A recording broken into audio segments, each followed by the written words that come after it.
TNPSC maths சம்மந்தமான videos பார்த்துட்ருக்கோம். சுருக்குதல் 100 power 10 உள்ள பூஜ்ஜியங்களின் எண்ணிக்கை. இப்போ 100 பவர் 10 உள்ள பூஜ்ஜியங்களின் எண்ணிக்கை எத்தனை அப்படின்னு கொஸ்டின் கேட்டிருக்காங்க. ஓகேவா? இப்போ 100 பவர் 10னா நம்ம எப்படி எழுதுவோம்?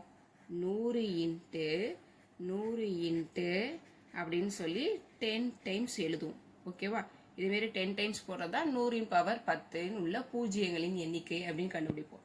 இதை எப்படி ஈஸியாக கண்டுபிடிக்கலாம் அப்படின்னா, இப்போ எத்தனை கண்டுபிடிக்கிறோம் அப்படின்னா 10 இருக்கு. எத்தனை தடவை பவரில் எத்தனை இருக்கு? 10 இருக்கு. ஒவ்வொரு 100க்கும் எத்தனை ஜீரோஸ் இருக்கு? 2 ஜீரோஸ் இருக்கு. ஓகேவா? அப்போ 2. அப்போ 10 2s are 20. இதான் ஆன்சர். இது வந்து ஆப்ஷன் டி, 20ங்கிறத ஆன்சர். ஈஸியாக இது மாதிரி கண்டுபிடிக்கலாம். இந்த மாதிரி டிஎன்பிஎஸ்சி சம்மந்தமான வீடியோவுக்கு சப்ஸ்கிரைப் பண்ணுங்கள், லைக் பண்ணுங்கள், ஷேர் பண்ணுங்கள்.